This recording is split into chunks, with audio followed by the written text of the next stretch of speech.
Oh yeah, it's Halloween. Unless it isn't at the time you're watching this video, in which case, let's be real, time is really just a human construct anyway. So you know what that means, it's time to get spooky. However, I've never really been the biggest fan of horror games, for reasons that aren't just me being a coward, okay? So the scariest games I ever played as a kid were Metroid games, and my childhood favorite, Luigi's Mansion. Of course though, given that I am about quadruple the age I was back when I first beat this game, it's no surprise that I don't get nearly as much of a terrifying thrill when I play it these days. So I decided to make the overall experience just a little bit scarier for myself. And what's the most popular fear in the world? Spiders. The answer is spiders, unambiguously. But hey, darkness is also somewhere up there. The rules of this challenge are super simple. Usually, Luigi always has his flashlight on by default, and you can press and hold the B button to turn it off. So let's work some magic here and reverse it, and voila. Now the flashlight is always off, outside of cutscenes at least, not only making the game much darker and much spookier, but also severely limiting our ability to catch ghosts and progress in the game normally. Additionally, to make things even more horrifying, I'll be catching every portrait ghost, snatching up every boo, and attempting to finish with an A rank at the end by collecting a ton of money. So with the ambiance set, let us answer the question. Is it possible to beat Luigi's Mansion without using the flashlight?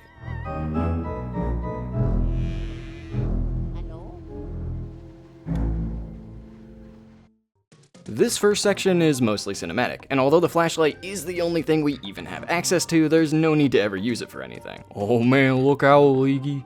This is a ghost, I think. Luckily, Professor Egad here shows up to hand us our brand new Poltergust 3000 that we'll start using to suck up some ghosts. He also seems to want to teach us how to use the thing, which would necessitate that we use the flashlight, but we can just straight up not catch any ghosts here in the tutorial, and Egad's old senile brain won't be able to tell the difference between that and actually completing it. Moving into the actual beginning of the game, however, we run into our first problem pretty dang quick. For once we put out these candles with our vacuum, we gotta do some ghost busting. And yeah, this is an issue. This room is required, and there's no way past this room without getting rid of these guys. And there's no way to get rid of these guys without first using the flashlight to stun them before sucking them up. I did try doing some random damage boost nonsense to see if I could somehow find a useful glitch here, but although I could certainly breed chaos, nothing actually useful came from this. So no, the challenge is unfortunately not possible. Yeah, I know, I get it, it's disappointing, but this is reality. Rather, this is now a minimalist challenge, seeking out the fewest possible times the flashlight is needed to beat the game. And although it's not quite as flashy of a title, there are still plenty of cool tricks in this run, even with this restriction. For example, although this first room requires us to use the flashlight thrice, once for each ghost, the second room introduces doubles, which allow us to suck up multiple ghosts at the same time through only a single flashlight use. If you're wondering why I didn't just do this for the 3 ghosts in the first room, it's because this game works, or at least appears to work, in waves of ghosts. Each wave has a certain amount of specific ghosts, and as far as I can tell, there's no way to move on to the next wave until you've completed the one you're currently on. So no, I can't just run around in circles waiting for all the ghosts to spawn at the same time so I can catch them all with one flash. That's not quite how it works. Instead, the best we can do at this time is limit our flashlight usage to once per wave, which means that the first room stays at 3 and the second room bolsters us up to 7. This third room has 3 waves, although it also has an extra guy chilling in the wardrobe that I can spawn in at any time, so I combine him with the first wave so he doesn't affect the overall count. These guys can also be pushed around for some reason, which allows for some easy combinations. So with as many doubles as I could manage, we were able to grab our key and move right along. And although at this point we have been consistently breaking our one and only rule in literally every room so far, we do get a bit of a break here. This next area only consists of portrait ghosts, who thankfully don't require the flashlight in any capacity to start sucking up. And I'm not even allowed to use it during the Chauncey boss fight, so there was nothing to worry about here. So with all that, the first of the 4 areas in this game has already been completed. That being said though, we've hardly made progress. The other areas in this game are way longer and, as you may expect, have way more ghosts in them. We're already at 10 dang flashlight uses, and if we just continue at this rate, we're gonna reach an insanely high number, effectively just counting the number of waves in every room, which, at least to me, isn't a very worthwhile challenge. So let's shake things up a bit. Welcome to Out of Bounds. This is basically the only glitch in the entire game, but luckily it's all we need to open up a plethora of brand new options for us, some of which might just come in handy for this challenge. But before doing any of that, how did I actually get here in the first place? Well, rather than collecting the key from this chest after defeating Chauncey, we can instead walk behind it as it's spawning in order to sort of squish Luigi in the wall a bit. From there, I start and stop using my vacuum, and as Luigi's putting the vacuum away, walk forward. Do it all right, And here we are, the negative zone. Now, if you're confused as to what's actually happening here, that's because it is, in fact, confusing. But to try to explain, we're essentially just crammed in between the first and second floor. We can see and interact with things on the first floor, but all of our collision, like where we can walk and what doors we can go through, is all determined by what's on the second floor. For example, although it looks like we should just be able to walk straight through here, we're actually being blocked by a wall on the second floor, meaning we gotta walk through a door in order to make it through. It's complicated, but not impossible to maneuver. So then, our next question is, where should we go with this? It's relatively well known that you can use this trick to skip straight to the end of the game and beat it in like 10 minutes. But some idiot decided that I had to do 100% completion for this challenge, so that's not on the table. In fact, since I'm doing 100%, skipping anything at all seems pointless, considering that I'm probably just gonna have to end up coming back to areas that I skipped later on anyway. So if I'm not allowed to just straight up skip anything, then our only other option is to benefit from simply getting something earlier than we're intended to. However, given that the vast majority of the items in this game are just means of continuing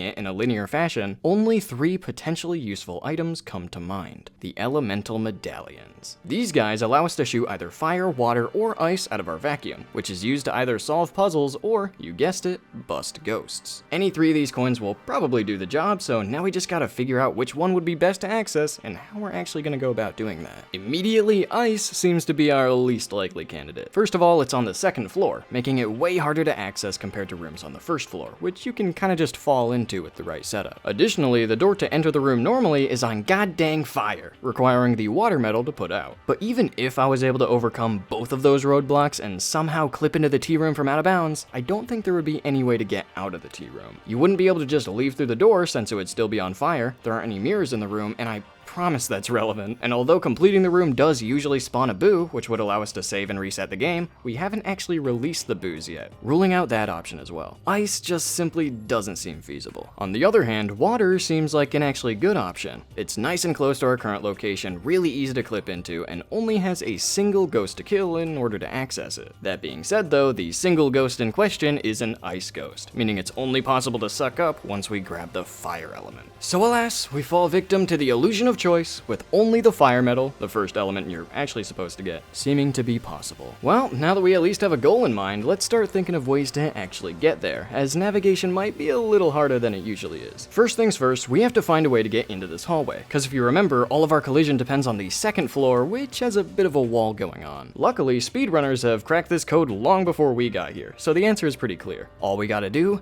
is achieve angularity. After turning on sidestep mode, we can coerce these bats from the ground floor to hit us through the ceiling, at which point I can quickly tap down on my C-stick as Luigi anguishes in pain, which tricks the game into rotating him on the wrong axis. The reason we want to do this becomes pretty clear if you really think about what's going on right now. Although it's true our collision depends on the second floor, remember that we're still halfway through the ground. This means that if Luigi is skewed enough to the side, rotating him in a certain way would allow him to just completely swerve the wall. And putting this into practice, we can see that this is exactly what happens. Excellent, now we're in the main hallway, which is luckily almost identical between the first and second floor, giving us almost free reign with where we can move. Unfortunately though, our path is still a little bumpy. I want to get above the room with the fire metal so I can fall into it, but the door to the room on the second floor is locked. Unlocking it ain't easy either, it's like one of the last doors in the entire game. Skewing myself to try and clip through also doesn't seem to be nearly as useful here, which is made worse by the fact that I don't actually really know what's going on. So then, my final idea for getting early fire access was to just, get the key to the door on the first floor, like normal. The key is located in a bathroom that's usually locked until I catch 5 boos, which themselves need to be unlocked by doing a bunch of other nonsense. But this time, we're actually in luck, as the room directly above the bathroom is not locked, allowing us to just waltz right on in and fall through the floor. So now we can grab the key to our fire from the toilet and make our way to, Don't worry, my friends, for although the bathroom is, for some reason, occupied from both sides, as if that makes sense, the mirror in this room can actually act as my ticket out of here, for scanning it with our camera teleports us straight to the entrance of the mansion, at which point we can just, Don't worry, okay, I have this under control. We can just make our way back to Chauncey's room to collect this key that we skipped earlier so we can bust down this door like normal, make our way through the hallways completely inbounds, and then use our smuggled key to finally get the fire medallion. After using 4 more flashlights to kill the ghosts in here, of course. But with all that hoopla out of the way, we finally have a tool tool that can get this challenge cooking. By blasting every normal ghost we see with fire and slurping up every portrait ghost with our vacuum, we can blaze through every single one of these rooms without even having to think. And with booze being another type of ghost that doesn't even require using the flashlight to begin with, we can start unapologetically busting.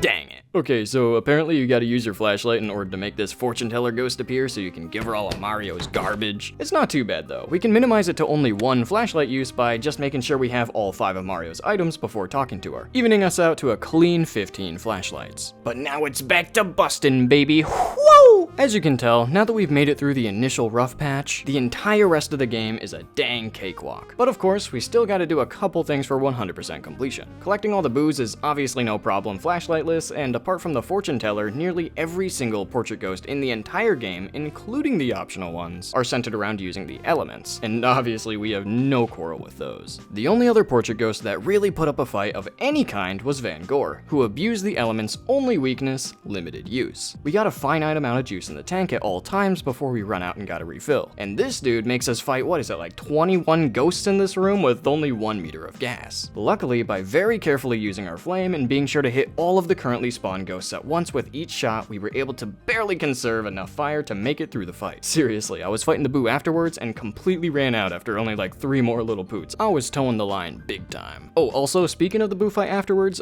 quick tip, maybe don't leave this room before picking up the big important key, cause when you come back the key disappears and I'm pretty sure you just lose. Like, I don't think you can play the game anymore. Anyway, after not making that mistake and collecting the key, we were able to fulfill the only remaining requirement of 100% completion, collecting the $100 million worth of coins, bills, and precious rocks. Of course, doing this requires nothing more than a whole lot of exploring and watering plants. Watering a lot of plants. You water plants in this game. You think I'm kidding? I'm not kidding. Here's the game telling you to water plants. You have to water plants to win. If you don't water plants, you lose. This is reality. At least a fourth of this game is just watering plants. So after plowing through the entirety of the mansion, busting every ghost, ransacking every drawer, and watering every goddamn plant, we were finally able to challenge King Boo. It was kinda just like every other Boo, so he actually wasn't that hard. But alas, we made it. We braved this absolutely terrifying challenge by saving Mario and only cheating a little bit at the beginning. Yeah, right, so it's not hard to tell that this video wasn't too focused on the actual challenge at hand, but was more just an excuse to explore the Upside Down for a bit. But honestly, what better way to learn about a really cool trick than centering a cool little goal around it? Even though it was arbitrary, having to use a glitch that's usually only used for speedruns and applying it for something else is a really fun way to gain an understanding of something. Maybe the real challenge wasn't avoiding the flashlight, but rather the friends we made along the way. Alright, anyway, welcome to the end of the video. I hope you enjoyed our spooky little adventure here, and hey, if you did, let me know by doing all those YouTube things. This one was pretty short and sweet, but I got some long-form content just like this already in the bank, and you know more's always cooking. Hey, who knows, we might be seeing Luigi again pretty soon, so stay tuned for more gaming content in the future as per the usual. But for now, I'm out of here. Boo! Gotcha, idiot. Alright, now I'm out.